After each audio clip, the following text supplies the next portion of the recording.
بسم الله الرحمن الرحيم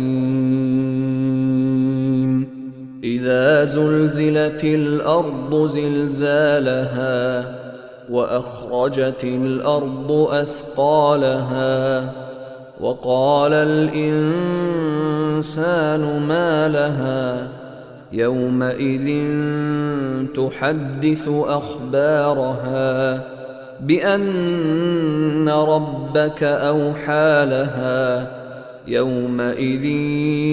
يصدر الناس أشتاتا ليروا أعمالهم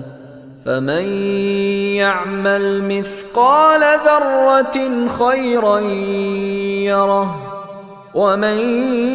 يعمل مثقال ذرة شرا يره.